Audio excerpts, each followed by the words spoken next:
sama càmmiñ dalal jàmm ak salaam. Nitienu. Neongo. Bere. Audanse. Vous êtes sur Kisiki, le podcast de l'Afrique raconté par ses enfants. Je suis Elisabeth. Aujourd'hui, c'est Yann qui nous partage son parcours. Né au Burkina, c'est dans ce pays qu'il ira en pensionnat chez des frères catholiques à l'âge de 10 ans. Puis, dans un second pensionnat, cette fois en France, à son entrée en seconde. C'est donc, loin des siens, que ce docteur en mécanique des fluides s'est construit une personnalité qu'il déconstruira après, car si out of the box était une personne, il pourrait l'incarner. Aujourd'hui, Yann se retourne vers son pays pour lancer une entreprise. Son but, le gagnant-gagnant. Pour lui, le développement n'est pas seulement dans l'aide, mais dans le fait de donner l'accès à la formation, au cadrage des projets et au financement à des jeunes très ingénieux. Dans cet épisode, Yann nous explique sa difficulté à être dans une boîte ou se projeter vivre dans un seul lieu, mais aussi sa difficulté à comprendre certaines situations et son admiration pour les jeunes burkinabés. Donc c'est ça mon but, c'est qu'on puisse s'inspirer, c'est qu'on puisse se donner des solutions. Bon, on va se dire bonjour d'abord, non? Mais si j'ai pas envie de te dire bonjour, j'ai le droit. Bonjour Yann. Bonjour Céline. Du coup, j'ai 35 ans. Ouais, c'est difficile parfois de réfléchir à quel âge on a. Passé un certain âge, il faut réfléchir. En fait, j'ai un parcours scolaire, on va dire, assez normal, en fait. C'est-à-dire, j'ai été au primaire, en fait, ou comme on dit en France, à la primaire, mais bon, ça revient à la même chose. Hein. Au Burkina, ensuite au collège, à l'internat à Toussiana, qui est un internat de frères, en fait, salaciens, qui est dans le sud-ouest, en fait, du Burkina. Ensuite, après ça, je suis arrivé en France, en fait, dans l'ouest de la France, à Mayenne, où j'ai fait mon lycée. Et après mon lycée, j'ai rejoint, en fait, une école d'ingénieur à Nancy qui s'appelle le Polytech Nancy. Et donc, après les 5 années, en fait, de mon école d'ingénieur, du coup, j'ai été diplômé en ingénieur généraliste avec une spécialité en mécanique des fluides énergétiques. Et pendant ces 5 années, j'ai fait une année d'Erasmus au Danemark. Et après ça, en fait, j'ai voulu continuer parce que je me sentais pas prêt à travailler tout simplement. Et puis, j'avais toujours soif de connaissances. Du coup, j'ai fait un doctorat qui était avec une entreprise ArcelorMittal et qui était aussi en partenariat en 2 universités, donc l'école des mines de Nancy et l'université de Greenwich à Londres. Et à la suite de ça, j'ai été bosser pendant 2 ans pour une filiale de Total qui s'appelle Hutchinson, avant de revenir bosser à ArcelorMittal où je suis depuis 2014. Du coup, de 2014 à fin 2019, j'ai été au centre de recherche, en fait, le plus gros centre de recherche d'ArcelorMittal, qui est pas loin de Metz. Et du coup, j'en avais un peu marre de faire de la recherche. Du coup, j'ai voulu me réorienter. Et là, maintenant, je fais ce qu'ils appellent, en fait, le boulot de CTS. Donc, en fait, je suis technico-commercial et je suis responsable, en fait, d'un certain type de nos produits qu'on appelle le non-prime pour le périmètre Europe, en fait. Alors, moi, je me définis comme un citoyen du monde. Ça veut dire en fait que je m'attribue pas en fait intérieurement une nationalité ou une origine ou des choses comme ça. Après effectivement j'ai des origines qui font que ça va influencer énormément sur ma culture, sur ce que je pense, sur ce que je fais. Mais je pense en fait que c'est important aussi de se dire que on peut être ouvert en fait à toutes choses ou toutes sortes de communication ou toutes sortes comment on va dire ça, d'interactions en fait, qui sont positives pour nous. Donc du coup, alors, en anglais ils le disent bien out of the box en fait, donc hors de la boîte. Quoique en français ça fait bizarre, mais du coup je me définirais comme ça en fait. J'estime en fait qu'on vit dans un monde où les lignes bougent en fait, parce que avant il y avait des choses qui étaient purement féminines, des choses qui étaient purement masculines, et je pense qu'aujourd'hui c'est beaucoup plus fluide en fait. Bon, après, je suis un homme, il y a certaines choses que je fais comme un homme, entre guillemets, au sens classique du terme. Mais après, je pense qu'il y a d'autres choses où ça me fait moins peur, en fait, qu'avant. Par exemple, donc, Céline, tu me connais très bien. Donc, voilà, la partie un peu, on va dire, le ressenti sentimental ou la partie, en fait, hypersensibilité. Ça, c'est des notions qui étaient définies pour les femmes. Et aujourd'hui, de plus en plus d'hommes se définissent, en fait, comme hypersensibles. Bon, merci à Obama, hein, parce qu'il est devenu président, il dit « Ouais, mais je suis hypersensible ». Les gens disent « Ah bon, si Obama est hypersensible, bon, ok, nous aussi on peut dire à tout le monde ça va ». Et du coup, ça c'est un peu, je trouve que c'est un peu décomplexer la parole, en fait, des gens qui sont hypersensibles. Et je trouve que c'est une bonne chose. Et quels sont tes rapports aujourd'hui avec le pays qui t'a vu naître? Alors, ben, avec le Burkina, bon, moi, personnellement, je retourne 1 à 2 fois par an au Burkina. Mhm, Et donc, du coup, voilà, c'est un pays qui m'a vu naître, c'est un pays que j'adore et tout. mhm. Après, au Burkina, quand j'y vais, ben, c'est surtout aux familles. Après, j'essaie aussi d'investir au Burkina, de mettre en place des choses que j'estime qui sont intéressantes à la fois pour le pays et pour moi. Mhm. Parce que le but n'est pas que de faire que des choses dans un seul sens, quoi. Et du coup, j'ai un rapport, en fait, on va dire, qui est aujourd'hui un peu ambigu parce que d'un côté, j'adore le Burkina, il y a plein de choses qui se passent bien. Mais d'un autre côté, en fait, je vois beaucoup de choses aussi qui se passent pas bien. Et donc, le fait de n'avoir, enfin, pour certains Burkinabés, le fait de n'avoir jamais été en dehors du Burkina, ils ne voient pas, en fait, la réalité des choses. Je discutais notamment avec une dame qui est une association et elle me disait, en fait, la première fois où elle s'est rendue compte que certaines choses qu'on faisait au Burkina n'étaient pas bien, c'est quand, à travers son boulot, elle a pu voyager, elle a été au Congo et quand elle est revenue, elle a dit, mais en fait, pourquoi on fait ça? C'est pas bien ce qu'on fait. Parce que ça paraît tellement naturel pour les gens, en fait. Et quand tu viens de l'extérieur, tu dis, ben, en fait, c'est quand même bien de remettre en cause tout ce qu'on fait. C'est sain, en fait. C'est même sain. C'est comme ça qu'on avance. Il faut se challenger naturellement. Mais bon, après, il y a un certain fatalisme au Burkina. Je pense que tu vois de quoi je parle. Je parle. Il y a un certain fatalisme au Burkina qui fait que, ben, en fait, on se dit, mais en fait, non, ça, c'est pas possible. Si on veut avancer, si on veut évoluer, il faut casser ce fatalisme. On est censé travailler beaucoup plus que ceux qui sont déjà développés, parce que nous, on est sous-développés, comme on le dit, hein, ou en voie de développement. Bon, mais ça reste pareil, hein, le terme. D'accord. Et depuis quand tu penses à investir au Burkina, ou bien est-ce que avant maintenant, il y a des choses que tu as déjà essayées? Alors, l'investissement au Burkina, ça fait longtemps que j'y songe, même très, très longtemps. Mhm, Et avant, c'était plutôt en termes d'idées, en fait. C'est-à-dire, j'avais pas mal d'idées, je discutais avec les gens. Et très vite, en fait, t'es vite découragé. Parce que la première réaction des gens, quand tu commences à parler de ton idée, c'est, ouais, faut pas faire ça ici, hein. Non, c'est mieux que tu fasses ça en France. Là-bas, les gens comprennent. Tu sais, ici, les gens sont bizarres, en fait. C'est la première réaction des gens. Et donc, du coup, plus on te dit ça, plus tu te dis, ben, en fait, ouais, ils ont raison, en fait. Faut pas que je fasse des choses. Et on va te montrer les exemples de plein de gens qui ont échoué. Donc, des gens qui vivaient en France ou qui vivaient à l'extérieur du Burkina, qui sont rentrés pour investir et qui ont échoué. Et on va te montrer ces exemples. Attention, t'as vu, faut pas faire ça, en fait. C'est pas bien. Parce que justement, au Burkina, on a ce fatalisme qui dit aux gens que, ben, en fait, on ne peut pas s'en sortir. Et donc, du coup, l'idée même que quelqu'un qui a une meilleure situation puisse vouloir venir au Burkina pour investir, ça fait bizarre, en fait. Et donc, du coup, tout de suite découragé. Mais au final, avec les années, je me suis rendu compte que, ben, en fait, non, il n'y a pas d'échec ou de succès, c'est juste une expérience. Et donc, du coup, je me suis dit, à partir d'un moment, ben, soit j'y vais moi-même, je vis moi-même mon expérience à moi, qu'elle soit en termes d'échec ou de succès, peu importe, ou en fait, je laisse les gens me dicter, en fait, l'expérience des autres. Et donc, du coup, j'ai décidé de me lancer, en fait, au Burkina. Et tu te lances depuis combien de temps? Alors, en 2019, avec un ancien collègue, Mhm, un Burkinabé aussi, du coup, moi, je lui ai dit clairement, je lui ai dit, écoute, Abdoulaye, on est tous les deux du Burkina, on est tous les deux, on vient en France, on est la même entreprise. Il faut qu'on fasse quelque chose, en fait, au Burkina. Il me dit, ouais, je suis d'accord, mais qu'est-ce qu'on fait? J'ai dit, ben, de toute façon, tous les deux, on n'est pas cons. Si on se met autour d'une table, on va trouver une solution, quoi. Et effectivement, c'est ce qu'on a fait. On a fait plusieurs réunions, en fait. Tout ça a duré plusieurs mois. mhm. Et on a réfléchi à une série d'idées, on les a testées, on a vu le marché, qu'est-ce que ça pourrait faire.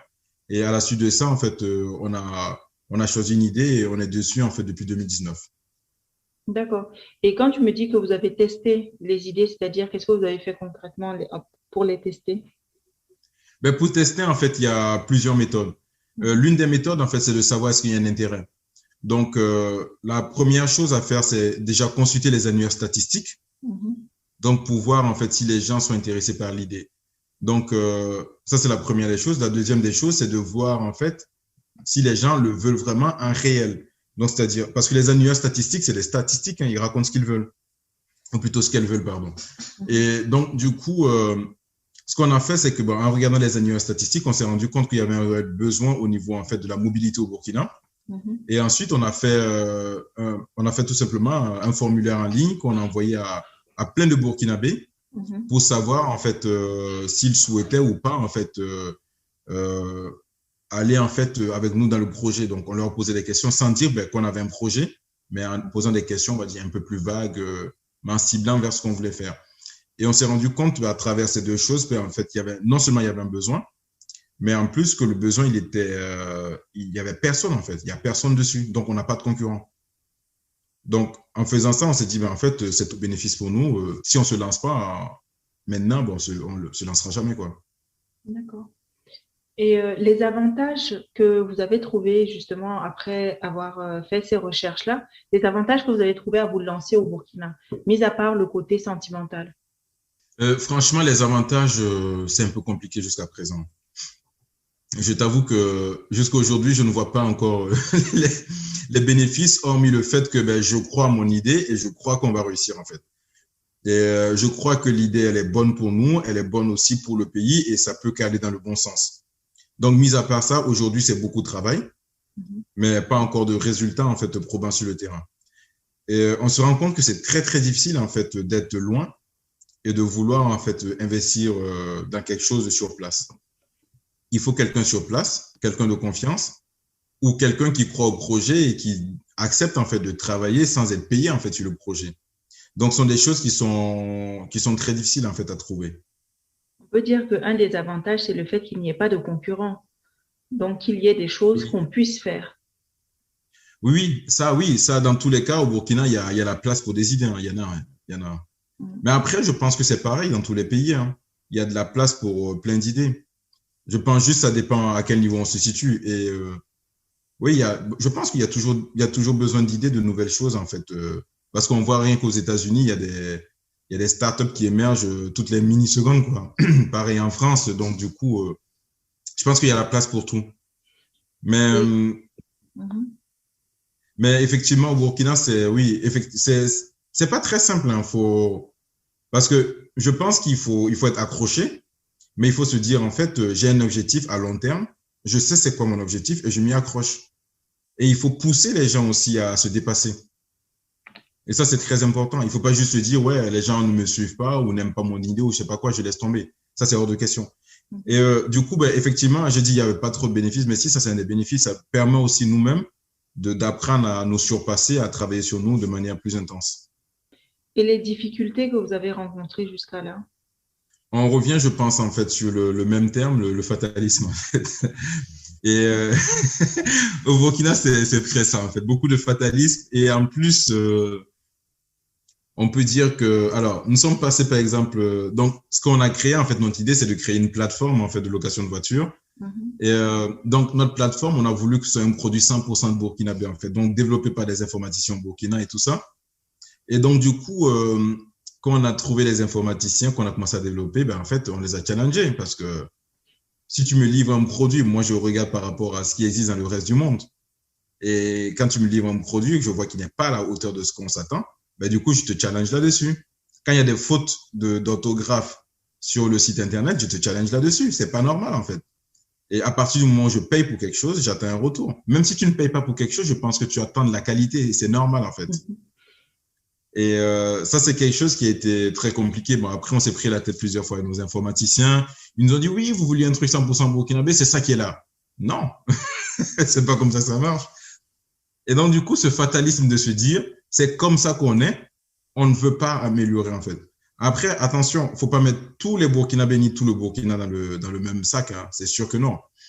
Mais forcément, il y a une tendance, en fait, dans chaque pays qui se dégage, en fait. Et ce fatalisme, effectivement, pour moi, c'est quelque chose d'assez marrant, en fait, et quelque chose qui revient assez souvent. Au-delà du fatalisme, est-ce que c'est pas un peu du service à la clientèle, c'est pas un peu on sait pas aller chercher le client, on sait pas bichonner un client, est-ce que c'est pas plutôt ça que du fatalisme? Je me suis posé la question parce que je me dis, en fait, quand on regarde sur les marchés, celles qui vendent, elles savent bichonner la clientèle. Donc, je vois sur les marchés, en fait, ma mère, par exemple, quand elle va au marché, elle achète presque tout le temps chez les mêmes personnes. Et effectivement, elle discute, ma sœur pareil, en fait, elle discute. Et tu vois qu'il y a un vrai lien qui se crée. Et donc, du coup, quand il y va, ben, si elle va acheter des mangues, mais la dame, elle va choisir les meilleures mangues pour elle. Elle va choisir, en fait, les meilleurs fruits, les meilleurs légumes. Parce que du coup, on sait le faire, ça, en fait. On sait bichonner la clientèle. Et c'est pour ça que je me pose la question, en fait. Parce que je me suis dit, est-ce que c'est le fait de se dire, on n'a pas le service à la personne? Je pense qu'on l'a. Et c'est naturel, en fait. En tant qu'humain, on se dit, toi, je t'aime bien, je vais te donner le meilleur de moi-même. Et du coup, c'est pour ça que je pense fortement que c'est du fatalisme. C'est, je ne veux pas en faire plus parce qu'en fait, de toute façon, ma situation ne va pas changer. Donc, c'est comme ça et pas autrement, en fait. Est-ce que tu penses qu'au Burkina, on a un terrain favorable à la création de startups? Parce que les startups, il faut que ça aille vite, il faut Oui. qu'on puisse s'adapter rapidement à notre environnement. Est-ce que tu penses que c'est un terrain qui est favorable à ça? Oui, je le pense. Et je pense que le Burkina, c'est vraiment, pour moi, des pays que je connais jusqu'à présent, je pense que c'est vraiment le terreau le plus favorable que j'ai rencontré en termes de création de startups. Pourquoi? Parce qu'aujourd'hui, on a une grosse population de jeunes qui n'ont pas, en fait, de vision claire sur leur avenir. Nos parents, c'était clair. Ils allaient faire des concours, ils sortaient de l'école et ils trouvaient du boulot. Ensuite, il y a eu, nous, notre génération, en fait, où la plupart ont été faire leurs études à l'étranger, certains sont rentrés et ainsi de suite. Et ensuite, la génération qui est juste après, ben, en fait, on se rend compte que, ben, en fait, eux, ben, en fait, ils n'ont pas vraiment de perspective parce que la génération de nos parents sont encore, en fait, en activité. Et en fait, il y a une transformation, en fait, qui se passe. Et du coup, qu'est-ce qu'ils vont faire? Ben, en fait, s'ils veulent réussir, il faut qu'ils créent leur propre entreprise, il faut qu'ils créent de la valeur ajoutée. Et on voit justement, en fait, qu'il y a pas mal d'artistes qui se développent, de musiciens, des choses comme ça, en fait. Et je pense justement que c'est un terreau très favorable aux startups, en fait. Parce que quand tu es dos au mur et que tu n'as plus rien à perdre, ben, il faut que tu crées quelque chose. Et c'est là, en fait, où les gens créent. Maintenant, le problème, c'est que je me rends compte, c'est qu'il n'y a pas, en fait, de capitaux au Burkina favorables aux startups. Parce qu'il y a plein de pays où, en fait, il y a pas mal de ce qu'ils appellent les venture capital ou les business angels, en fait. Des gens qui sont prêts à mettre de l'argent en ayant écouté une personne pendant 3 minutes, quoi. C'est-à-dire, oui, c'est quoi ton projet? Oui, c'est ça, ça, ça, ça, ça. OK, je crois, je mets de l'argent. Et au Burkina, on n'a pas ça, en fait. Et je trouve dommage. Pourtant, on a beaucoup de capitaux qui dorment, en fait. Donc, mais par contre, ils dorment pas dans les banques, hein, parce que, et donc, ces capitaux, en fait, je pense qu'il faut les rediriger vers l'entrepreneuriat et ça va booster notre économie, mais d'une force, en fait. Et je trouve dommage, en fait, qu'il n'y ait pas beaucoup plus de choses qui soient faites, en fait, pour les startups, pour pousser les gens à créer, pousser les gens à innover et pousser les gens à créer des nouvelles choses pour nous. Tu penses parfois rentrer? J'y pense tout le temps. J'y pense tout le temps. Et à chaque fois que je me prépare, j'arrête. Je me prépare, j'arrête. Du coup, oui, à chaque fois je me prépare, en fait. À chaque fois je me dis, oui, cette fois-ci c'est la bonne, je vais y rentrer et tout. Et alors, je me suis rendu compte qu'il y a quelque chose qui est difficile aussi, c'est-à-dire la première fois où j'étais vraiment sérieusement en train de préparer mon départ pour le Burkina, j'ai commencé à chercher du travail et ça c'était en 2015. Non, pas en 2015, en 2013, pardon. Du coup, j'ai commencé à chercher du travail et j'ai envoyé mon CV, j'ai inondé le marché, en fait, de mon CV. Et les retours que j'avais, en fait, m'ont énormément découragé, mais pas du tout favorable, en fait. C'est-à-dire, on me répondait, oui, mais t'es trop diplômé ou comment on va te payer ici ou ouais, enfin, ou des gens qui me disent, oui, mais si je te prends, t'es plus diplômé que moi, tu vas pas bosser sous moi, en fait. Donc, un jour, tu vas prendre ma place, mais ce genre de commentaires, en fait. Et donc, du coup, je me suis dit, ben, en fait, est-ce que je peux vraiment bosser, en fait, dans le corporate, en fait. Je sais plus comment on dit en français. Bosser donc, pour quelqu'un dans une entreprise. Exactement. C'est ça. Et donc, du coup, c'est là où je me suis dit, au fur et à mesure, ben, en fait, il faut peut-être que je commence à réfléchir. Et quand j'étais en R&D, en fait, ce que je faisais, c'est que j'aidais, en fait, les chefs de projet à trouver, en fait, des nouvelles idées, à ce qu'ils soient innovants. Donc, si par exemple, toi, Céline, tu as un projet, ça fait peut-être 2 ou 3 ans que tu suis le projet, tu cherches de la rupture, tu cherches quelque chose, ben, tu dis, ouais, je sais pas quoi faire, j'ai une question, comment on peut faire ça, mais j'ai pas la réponse.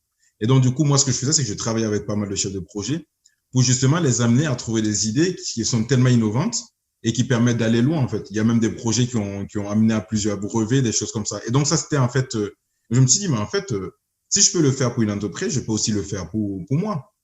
Et donc, c'est comme ça qu'avec Abdoulaye, on a commencé, en fait. On s'est dit, ben, on va faire la même chose. Et du coup, on va créer, en fait. On va partir de nos idées et on va créer quelque chose de neuf et d'innovant qui va marcher. Et je pense que c'est quelque chose, en fait, qui, au Burkina, n'existe pas en tant que tel, en fait, parce que, ou du moins qui existe, mais qui n'est pas très connu. Voilà. J'ai pas la prétention de dire que, ben, je suis au courant de tout ce qui se passe au Burkina. Mais du coup, quand tu recherches, en fait, j'en vois pas beaucoup de structures comme ça. Et je pense que ces structures peuvent être très intéressantes à la fois pour les entreprises, mais pour les particuliers. Donc, par exemple, je sais pas, j'ai 1 million, je veux investir, qu'est-ce que je fais? Ben, tu vas voir ces structures, la personne t'aide, ou voilà, ou j'ai 100 millions, voilà, je vais investir, qu'est-ce que je fais? Donc, je pense que c'est important en fait qu'on développe ce genre de choses au Burkina parce que on a beaucoup d'idées qui ont besoin d'être affinées en fait, le fine tuning en fait, c'est-à-dire le petit détail en fait pour passer en fait d'une idée ouais, ça peut marcher à une idée waouh, c'est génial quoi. Et tu as passé combien de temps à peu près à ce retour-là? En 2013, quand tu as voulu rentrer, combien de temps tu as passé à envoyer des CV, à prospecter, à échanger avec les gens sur le terrain? Alors, j'ai commencé alors, j'étais rentré en fin janvier 2013 et jusqu'à peu près août-septembre, je crois, où je me suis dit, ben, en fait, je laisse tomber. Parce que le Donc, manque oui, de quand même retour, plus. manque de visibilité. Exactement, D'accord. exactement. Aujourd'hui, tu penses avoir une connaissance du terrain qui te permette de lancer l'entreprise dont tu parles, c'est-à-dire cette entreprise qui va aider à faire un match finalement entre ceux qui ont le capital qui veulent investir et ceux qui ont les idées que toi, tu pourras pousser jusqu'au bout pour pouvoir permettre à ces idées-là d'être rentables, si j'ai bien compris ton idée, Oui. et de faire du gagnant-gagnant. Tu as l'idée, tu n'as pas l'argent. Moi, je te mets en contact avec ceux qui ont l'argent et on se met en contact. Ben oui, ça, ce truc, j'y crois dur comme fer. Après, c'est quelque chose qui nécessite, comme tu disais, beaucoup de capitaux, en fait. Parce que le but, c'est vraiment je perds mes mots en français, en fait, de channel, de canaliser, de canaliser, en fait, les capitaux, en fait, depuis les émetteurs, en fait, ceux qui les possèdent, vers, en fait, les créateurs de valeur. Et du coup, en fait, bah, j'y crois beaucoup à cette idée. Maintenant, je me laisse un peu de temps, en fait, pour la développer. Parce que je me dis, aujourd'hui, on est sur une idée, en fait, sur la mobilité au Burkina. Et je pense que c'est un sujet qui est d'actualité parce qu'on voit que les routes sont engorgées, on crée plus de goudron, certes, mais on est quand même, en fait, sur un sujet d'actualité. Et donc, du coup, je me laisse le temps de développer cette activité et ensuite de passer à la suivante. Il faut que j'avance, en fait, une chose à la fois et un pas devant l'autre, en fait. Tu as envie de revenir sur place, tu as envie de faire quelque chose sur place. Est-ce que tu sais pourquoi? Pourquoi tu as envie de revenir sur place? Alors, oui, en fait. Oui, je sais pourquoi. Alors, c'est quelque chose, en fait, pendant de nombreuses années, je me suis posé la question, qu'est-ce qui me motive, qu'est-ce qui me drive? Qu'est-ce qui me motive, quel est mon fort intérieur, en fait, qui m'anime, en fait? Et je me suis rendu compte, bon, après, j'ai eu la chance, en fait, à travers mes lectures et tout ça, de piquer un peu à droite, à gauche. Et ensuite, j'ai fait une formation, en fait, sur qui s'appelle Start with Why. C'est Simon Sinek. Je sais pas si c'est Sinek ou Sinek, comme on dit son prénom.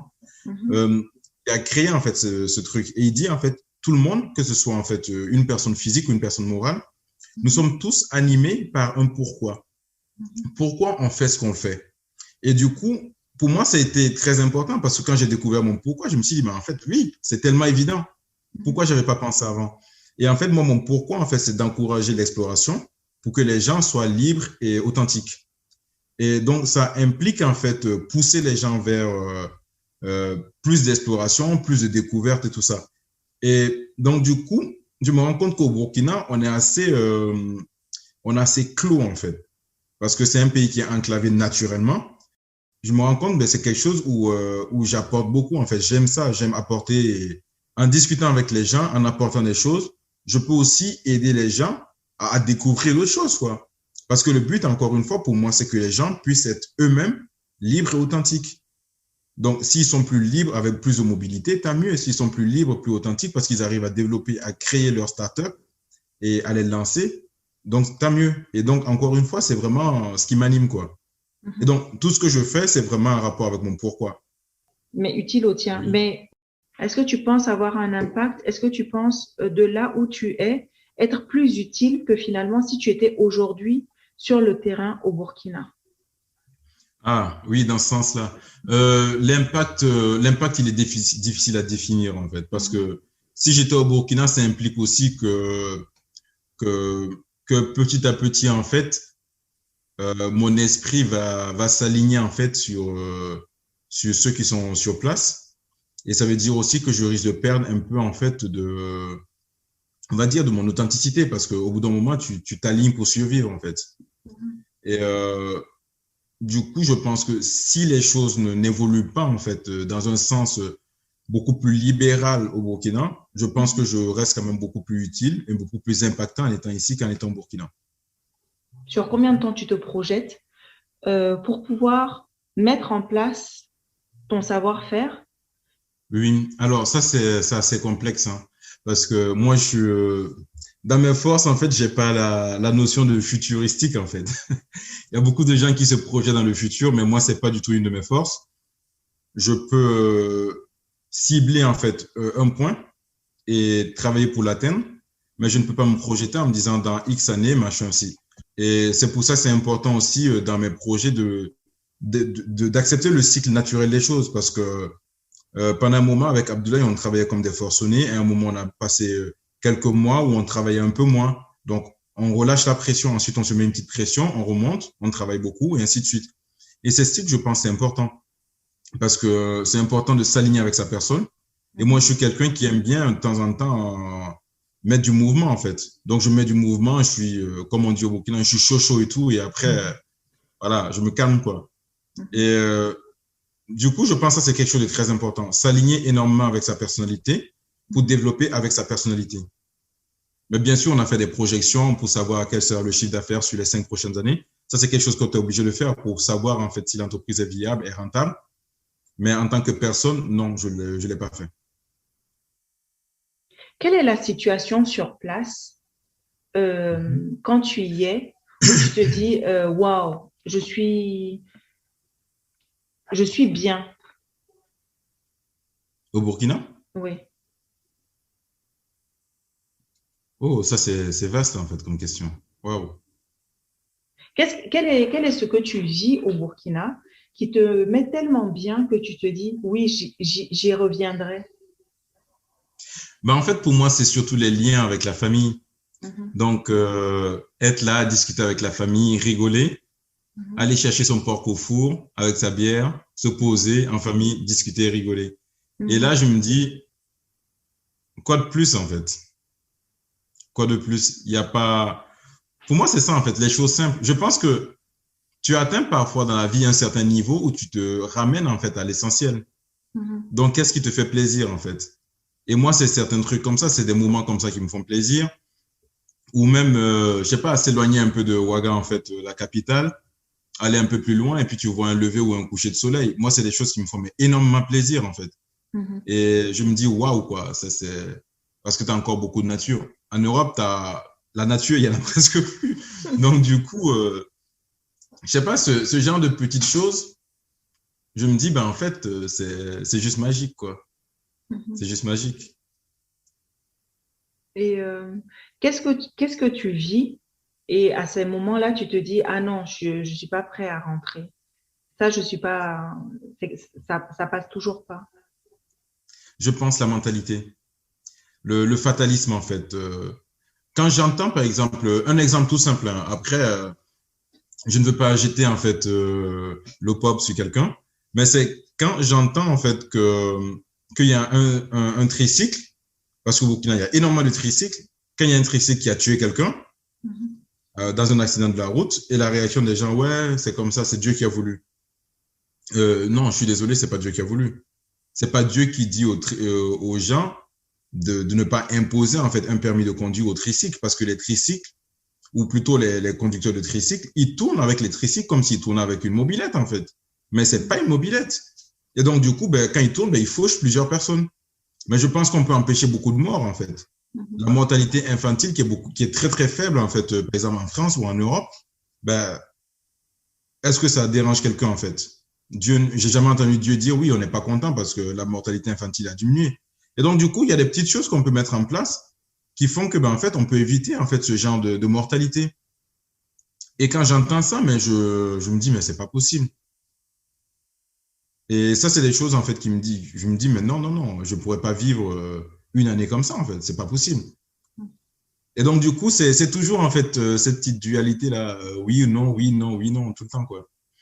Qu'est-ce qui te rend fier aujourd'hui? Qu'est-ce que tu vois aujourd'hui quand tu rentres qui fait que ton drapeau burkinabé grandit dans ton cœur encore plus? Tu es tenté de bomber le torse. Je vois que les gens luttent beaucoup. Je vois aussi que les femmes, elles luttent beaucoup, en fait. Au Burkina, on voit beaucoup, en fait, beaucoup de femmes qui vont sortir toute la journée pour gagner de l'argent. Il y a beaucoup d'entreprises, en fait, qui sont dirigées par des femmes, des petites entreprises, hein. Et quand je vois ça, je me dis, waouh, c'est bien, en fait. Donc, ça veut dire que les femmes ne sont pas dit, bon, on va attendre que les hommes viennent nous donner du pouvoir. Elles se sont dit, non, non, non, on se lance. Même ce système de tontines, en fait. Donc, les tontines, c'est en fait, elles se retrouvent à quelques femmes. Bon, on va prendre 5 pour un exemple. Et en fait, chaque mois, chacune met une certaine somme et elles prennent à tour de rôle, en fait, l'entièreté de l'argent. Ce système de tontine fait qu'en fait, beaucoup de femmes arrivent à lancer des business, à se développer, à s'émanciper, en fait, de leur mari. Et ça, je trouve, c'est très bien, en fait. C'est quelque chose qui évolue énormément parce que quand on regarde entre l'époque de nos grands-parents et maintenant, ça n'a rien à voir. C'est le jour et la nuit. Et ça, je me rends compte que ça évolue énormément et je suis très content, en fait, de ça. L'ingéniosité des Burkinabés, ça, c'est sûr que c'est pas un truc, hein. C'est pas, comment on va dire ça? Tu peux pas tester. Voilà, tu peux pas tester. Exactement. Exactement. Oui, non, il y a beaucoup d'idées, hein. Beaucoup d'idées. Il y a quelques mois, on était en train d'embaucher, en fait, un stagiaire informatique. Et j'ai fait passer des entretiens au Burkina. Et en fait, je me rendais compte que, en fait, ceux à qui je passais des entretiens, mais il y a plein qui avaient plein d'idées, qui voulaient développer des choses, mais pas de financement. Et je me suis dit, en fait, quand tu discutes avec n'importe qui dans la rue, les gens ont plein d'idées, hein. Les gens ont plein d'idées. Et du coup, je trouve que c'est intéressant parce que dans un pays où les gens ont la mer, par exemple, ils vont aller pêcher. Dans un pays où les gens ont du pétrole, ils vont travailler dans le pétrole. Et en fait, au Burkina, vu qu'il y a très peu de ressources naturelles, en fait, bon, il y a l'or, hein, mais vu que le Burkina n'en touche même pas une petite partie, donc je ne sais pas si on peut vraiment appeler ça une ressource du Burkina, mais bon, petit aparté. Du coup, les gens sont obligés, en fait, de trouver quelque chose. Et la seule chose que tu ne peux pas enlever ou tu ne peux pas créer, en fait, tu ne peux pas enlever à quelqu'un, c'est ses idées. Et c'est là où je trouve que c'est très intéressant. Mais justement, tu retrouves cette ingéniosité justement chez les femmes parce que tu vois en fait que les femmes, elles se développent et elles lancent beaucoup d'entreprises qui marchent en fait. Donc, ça veut dire qu'elles aussi, elles surfent en fait sur le truc. Et je pense qu'elles surfent beaucoup plus sur ça que les hommes. Quelles sont les valeurs que tu aimerais incarner? Quelles sont les valeurs que tu aimerais transmettre à la génération suivante? Alors, en termes de valeurs, je pense que pour moi, le plus important, c'est l'ouverture d'esprit. Pour moi, je mettrais ça loin devant tout, en fait. Je pense que l'ouverture d'esprit, pour moi, c'est la valeur la plus essentielle. Et c'est ce qui fait qu'on accepte les gens tels qu'ils sont, en fait. Et, pour moi, c'est important parce que quand tu es ouvert d'esprit, ça te permet aussi de pouvoir créer des choses, de pouvoir comprendre les gens, de pouvoir communiquer. Et oui, pour moi, je pense s'il y a qu'une seule valeur, ce serait ça, en fait, l'ouverture d'esprit. D'accord. Parce que tout le reste, je pense que ça décline de ça, en fait. Et si demain, tu devais laisser quelque chose, pour toi, qu'est-ce que tu penses que ça pourrait être? Quelque chose de physique, C'est à toi de voir. Une forme d'héritage, on va dire, si tu devais laisser quelque chose, qu'est-ce que ça pourrait être? Je sais pas comment le traduire dans le sens du don en fait ou du legs, mais j'aimerais pouvoir, quand je mourrai, j'aimerais que ce que les gens retiennent de moi, c'est que j'ai été un guide inspirant en fait. Donc que j'ai inspiré les gens et que je les ai guidés en fait. Et encore une fois, c'est en totale coopération, en alignement avec mon pourquoi. Et donc voilà. Et donc ce que j'aimerais laisser en fait, c'est ça. C'est accomplir mon pourquoi et faire en sorte que en fait ça laisse un impact en fait sur le monde. C'était l'avant-dernière, donc la dernière. Quel conseil l'actuel Yann pourrait donner au jeune Yann qui quittait le Burkina juste après le BEPC? Waouh, ça c'est une question très difficile ça. C'est une question très difficile. Quel conseil? Sois toi-même, parce que je pense que j'ai passé beaucoup d'années à construire ma carapace et donc du coup, sois toi-même, je pense que c'est la meilleure des choses que j'aurais pu faire plus jeune. Merci vraiment beaucoup, c'était vraiment top. Bien, merci à toi. Nous arrivons à la fin de cet épisode de Kisiki avec Yann. J'ai pris beaucoup de plaisir à enregistrer cet épisode. Je dois vous avouer que ça a été un peu difficile de ne pas partir dans tous les sens parce que Yann et moi, nous avons tendance à discuter et les débats restent pas souvent à notre image, je pense, dans une boîte. Et rester sur le sujet du retour nous a demandé un peu plus de concentration. Je remercie Yann, juste un des premiers à m'avoir dit oui pour enregistrer cet épisode. Je le remercie pour son enthousiasme, pour son honnêteté et bien sûr pour son amitié. Si vous avez aimé cet épisode, n'hésitez pas à liker, commenter et partager. Je vous dis à la semaine prochaine.